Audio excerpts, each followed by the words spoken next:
राधा स्वामी जी। आज के सत्संग की वाणी स्वामी जी महाराज जी की है। सत्संग के वचन, गुरु चेला मिल आगे चाली, मान सरोवर शब्द समाली। कहते हैं, गुरु कहता है कि हे शिष्य, तेरे अंदर वह परमात्मा वाहे गुरु बहदू लाशरीक है, तू अंदर चल तो सही। फिर वह ये भी नहीं कहता कि तू अंदर अकेला जा, बल्कि कहता है कि तू अंदर चल, मैं हर मंजिल पर तेरे साथ हूं, तुझे मदद करूंगा। जब सुरत कमाई करके त्रिकुटी यानी कि ब्रह्मा से ऊपर चढ़ी तो पार ब्रह्मा में आ गई, जिसको मुसलमान फकीर लाहूत कहते हैं। वहां अमरसर जहां मानसरोवर है। जब रूह ने उसमें स्नान किया तो सारे गिलाफ उतारकर रूह नंगी हो गई। तब ये कहता है कि मैं आत्मा हूं। वहां ना ये गोरा है, ना काला और ना किसी और रंग का। वहां आत्मा का अपना नूर जो है वो 12 सूरज के बराबर है। आप कभी नहीं मानोगे। जबकि हम जहां एक सूरज की तरफ मुंह नहीं कर सकते, मगर नहीं, आत्मा परमात्मा की अंश है। रूह अमरे रब्बी है। कुरान शरीफ पढ़कर देखो, जिस तरह बाहर गंगा जमुना और सरस्वती का संगम है, इसी तरह अंदर पार ब्रह्मा में भी एक तीर्थ है जहां तीनों नदियां इकट्ठी होती हैं। उसको ऋषि मुनि प्रयाग कहते हैं, गुरु नानक साहिब अमृतसर कहते हैं। उस अमृतसर में नहाकर जन्मों जन्मों की मैली रूह निर्मल हो जाती है, यानी कि पाक साफ हो जाती है। फिर ये रूह ऊपर सचखंड में जाने के काबिल होती है, नहीं तो इसे जाने कौन देता है। अब दुनिया के जितने मजहब हैं, अव्वल तो उनके बानी यानी कि संस्थापक ब्रह्मा तक ही गए हैं, वरना कोई कोई पार ब्रह्मा तक गया है। ज्यादातर जो हैं वो लोग कहां तक पहुंचे हैं? ब्रह्मा तक गए हैं। कोई बिरला बिरला है जो पार ब्रह्मा तक गया है। बिरले कामिल मुर्शिद ऊपर की मंजिलों पर गए हैं। हजूर स्वामी जी महाराज ने इस स्थान को मानसरोवर कहा है।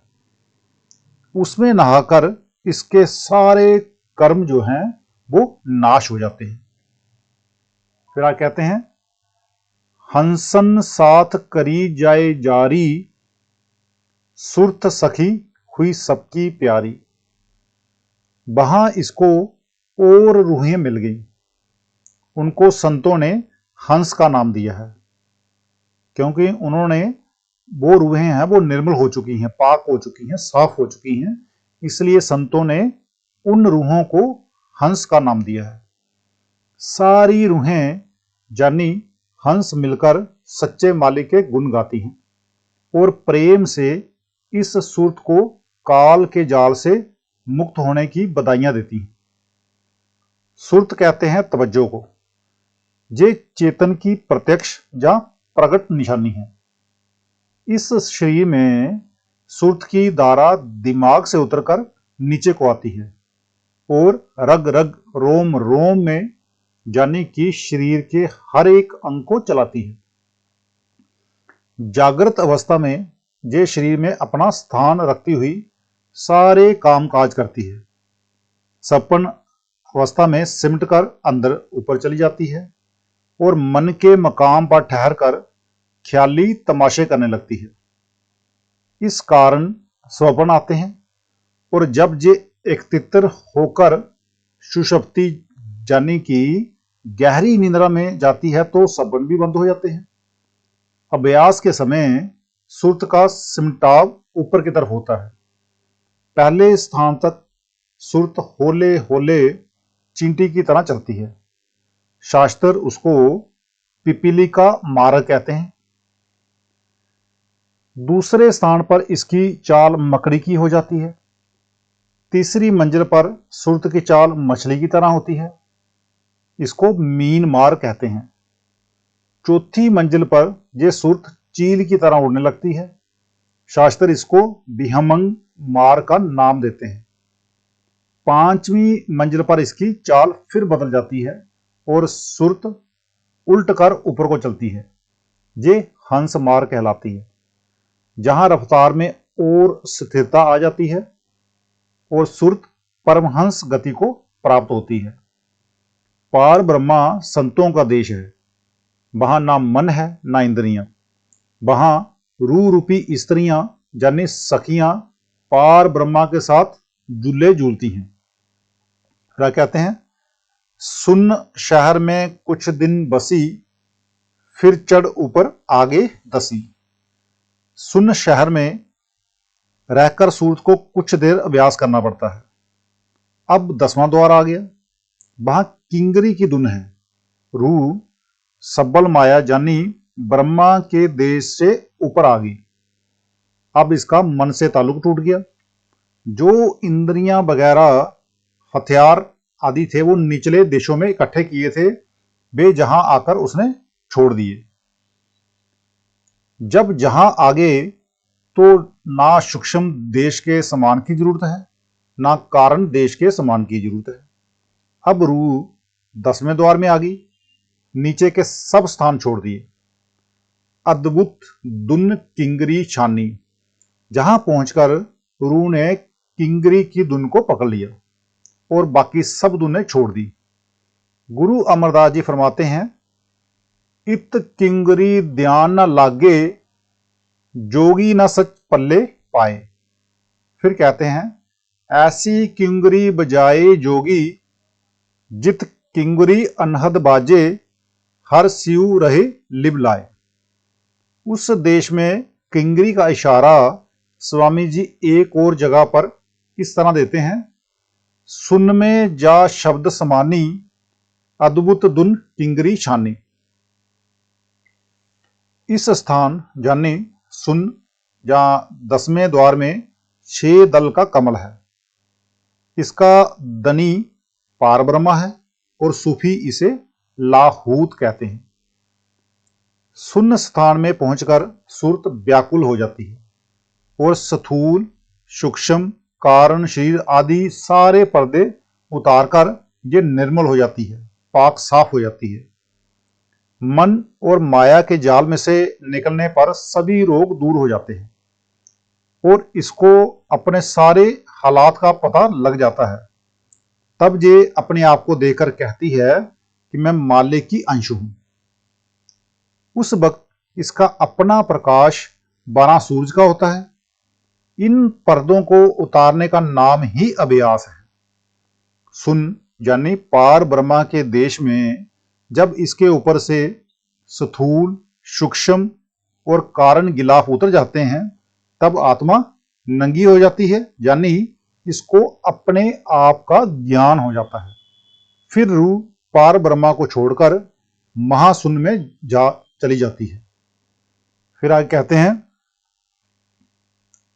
महाशून्य इक नगर अपारा, कहूं कहा अचरज विस्तारा।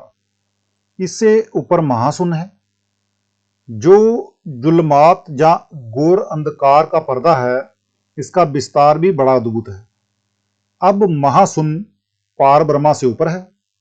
इसको पार करना अति कठिन है। जहां तिमिर खंड है, यानी अंधेरा ही अंधेरा है। अंधेरा भी इतना कि इसकी अपनी रोशनी 12 सूरज की होने के बावजूद रूह उसे पार नहीं कर सकती। उस अंधेरे से पार कराने के लिए सतगुरु साथ साथ आगे होकर चलते हैं, क्योंकि ये स्थान अति भयानक है और सतगुरु की मदद के बिना इसका अपना 12 सूरज का प्रकाश कुछ काम नहीं देता। ये अचंबा, जहां अचंबा ये है कि रूह गुरु के प्रकाश के साथ ही पार जा सकती है।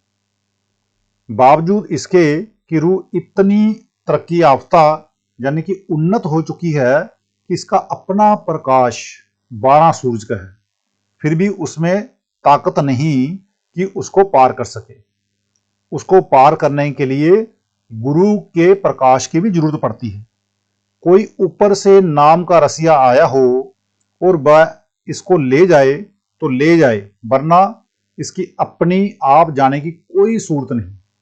हालांकि पार ब्रह्मा में जाकर रूह का अपना प्रकाश 12 सूरज का हो गया, फिर भी महाशून्य के अंधेरे में ये प्रकाश कुछ नहीं कर सकता। क्या कहते हैं गुरु अंगद साहब? जे सऊ चंदा उगवै सूरज चढ़े हजार, इत्ते चानन होंदियां गुर बिन गोर अंधार। क्या हिंदू, क्या मुसलमान, क्या और दूसरी कौमें, मतलब ये कि सारी दुनिया गुरु की इज्जत क्यों करती है? क्योंकि उस महाशून्य के मैदान से सिवाय गुरु के कोई पार कराने वाला नहीं है। गुरु ही सुरत का हमराह है। अगर आप एक बार भी गुरु की मदद से महाशून्य के अंधेरे चौक को पार करके सचखंड पहुंच जाओ, फिर जब मर्जी आओ, जब मर्जी हो तो आप जाओ। एक बार गुरु की मदद चाहिए वहां पहुंचने के लिए। तो सत्संग तो बहुत अच्छा है। बाकी आज का सत्संग इतना ही। मिलते हैं कल के सत्संग में। राधा स्वामी जी।